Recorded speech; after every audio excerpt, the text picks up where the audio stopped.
I have a lot of feelings about social media too. Some cities, more and more cities, are starting to turn off comments on their social media because the comments are getting so toxic. I actually talked about that on my last podcast episode. Yeah, I did. I'm a big fan of that because I think that's BS community engagement. I think that's fake engagement. I think it's a sewer.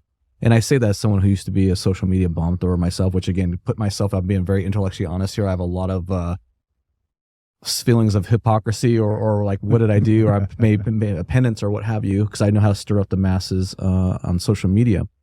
But the reality is usually your most engaged and intellectually honest and sincere individuals are not partaking in negative social media. They're busy, running their lives and taking their kids to do this and do that. And then I know this because I was a terrorist in chief on social media, that way too many elected officials put too much emphasis on a few comments that happen on social media, and they perceive that as being emblematic or representative of the population. And that's not true. Right.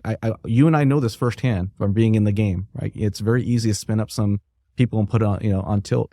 Like, I used to enjoy it. Like, I used to like watching elected officials squirm because you could get a few people to say something. It's ridiculous. I mean, I'm pulling the covers back a little bit. Right. But a lot of the social media engagement is not really healthy community engagement. It's destructive. It's not fair.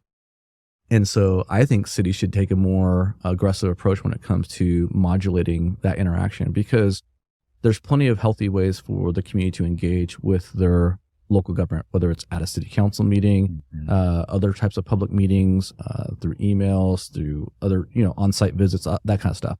And I do think things like the podcast that you're doing, which, you guys are taking it to another level. I can't speak authoritatively on every podcast in California local government, but I think you guys are probably at the top when it comes to production value and putting time and energy into it. Oh, thank you. And I think that it's important that folks get that unfiltered, pun intended, message from the local government themselves, because historically speaking, it's always been filtered through mainstream media, right? Local media